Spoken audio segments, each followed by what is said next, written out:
चौथा धनुष चकनाचूर हुआ है। क्या तुम्हें मौत की परवाह नहीं या जीने की चाह नहीं? बेशक खतावार हूँ, जो सजा दो उसका सजावार हूँ। अच्छा, अभी बताता हूँ।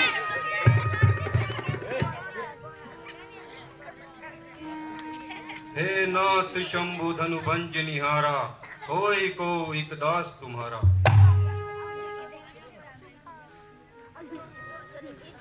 अजी महाराज, क्यों गेंद की तरह उछल रहे हो और बिना बात के म्यान से निकल रहे हैं? यह कमान तो बिल्कुल गली सड़ी थी, न जाने कब से बेकार पड़ी थी। इसके लिए आप इतना तड़पड़ा रहे हो और कैंची की तरह जुबान चला रहे हो। कभी पर्सा संभालते हो, कभी आंखें निकालते हो। अगर कुछ मतलब है तो बता दीजिए, वरना चुप कैसे रह लीजिए।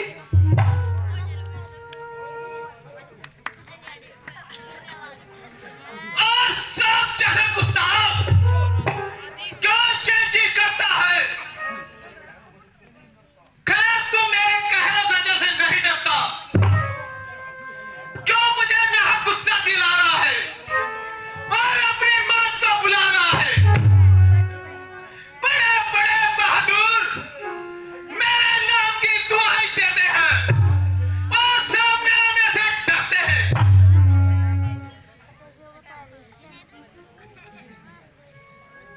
खौफ, इसी का नाम नरमी है। वह मुझे बातों बातों में उड़ा रहा है और मेरी नकलें करके मुझे चिढ़ा रहा है। सामने से चला जा, वरना वरना कच्चे को दबा जाऊंगा।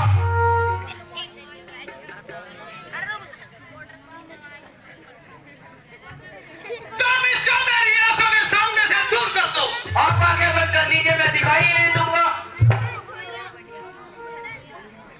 तो मुझे मत दिखाई दे, बल्कि भलाई इसी में है, तेरी आवाज भी मुझे सुनाई ना दे। इसका इलाज तो बिल्कुल आसान है, कानों में उंगलियां दे दो, बस तुम्हारे लिए चारों तरफ सुनसान है। तो बड़ा शरीफ है, अरे इतना बात कर, वरना इधर मेरे हाथ में तीर है। बच्चुबान, अभी देखता हूं तेरे तीर कमान को।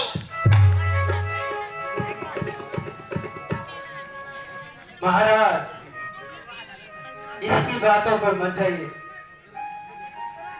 और जरा गुस्से को तृप्त फरमाइए। बस भाई साहब, अब सहन की अपनी समाप्त हो चुकी। लक्ष्मण के कानों को ऐसी बातें सुनने की आदत नहीं। महाराज महाराज कहकर इसका दिमाग आसमान पर चढ़ा दिया है। आपकी नरमी ने इसका हौसला बढ़ा दिया है। अब जरूर मुझे तलवार संभालनी पड़ेगी।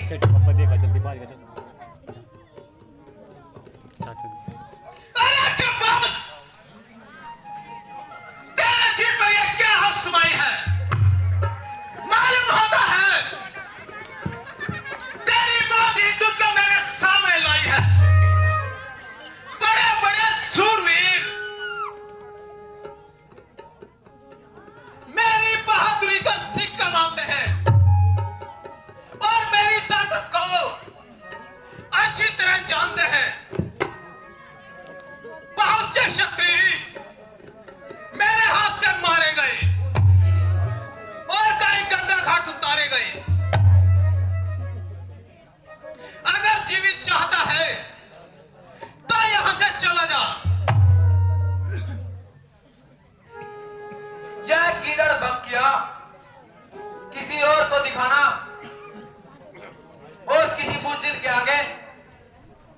सेकी जताना,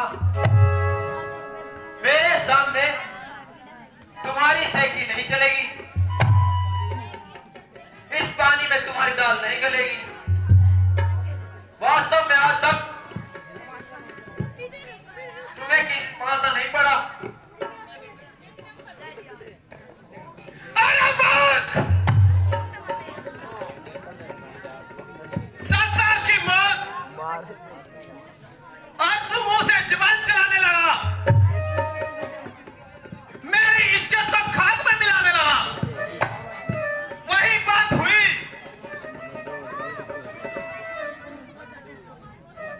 राज्य की जब गुफ्तगू होने लगी, आपसे तुमसे तो होने लगी।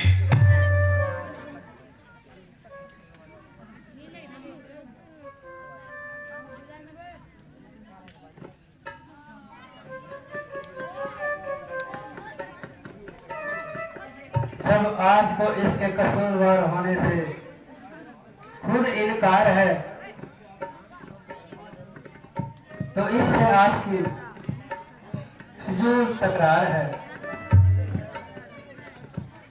मेरा क्या इख्तियार है? वह खुद मौत का तलबगार है।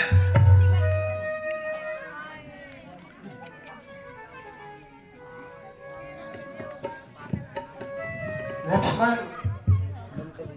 तुम इनको अधिक ना सताओ, जरा इधर को आओ।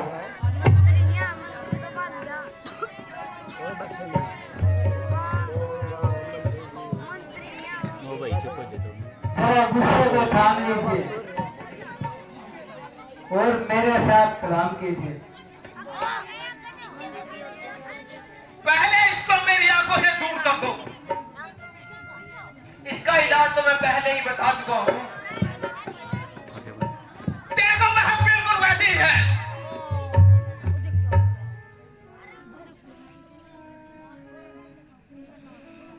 आओ लखन, आप यहाँ बैठो।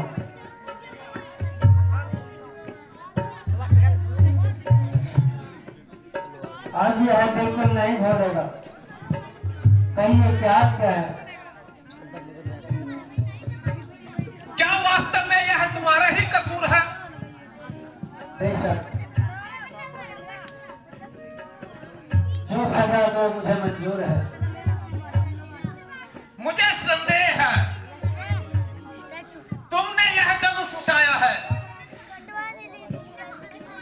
तो आपने मेरे बल को कब आजमाया?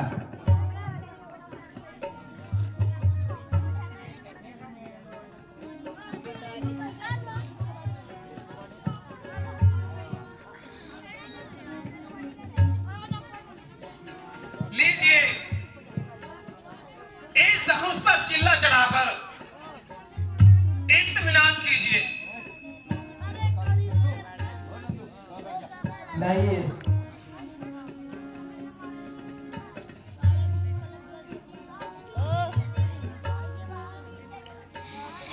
लीजिए महाराज। चढ़ गया। बस उतार लीजिए, मुझे इत्मीनान हो गया।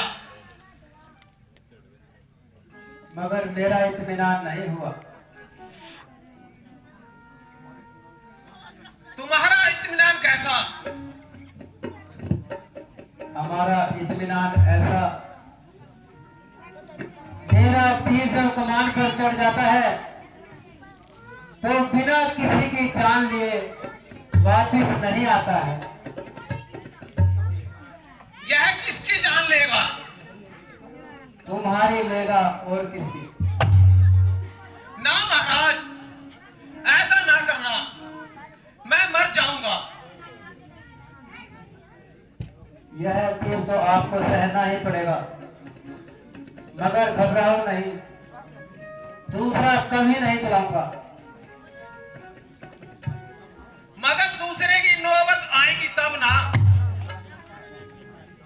क्या एक ही तीर में जान निकल जाएगी? वाह, जान निकलने की भी आपने अच्छी कही।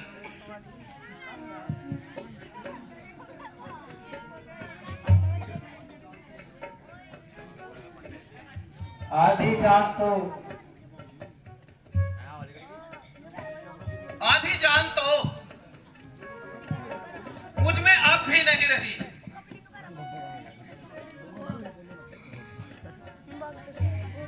बस मिसर जी हो चुके, जरा कर्जा तो उठाओ, कुछ तो अपनी वीरता का जोर दिखलाओ।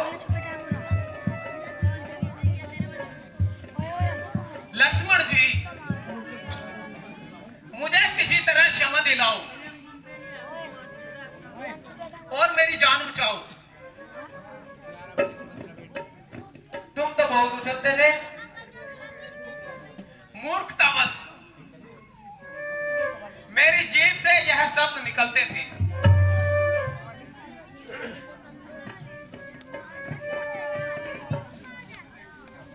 ठीक है भ्राता जी, इनको माफ कर दो।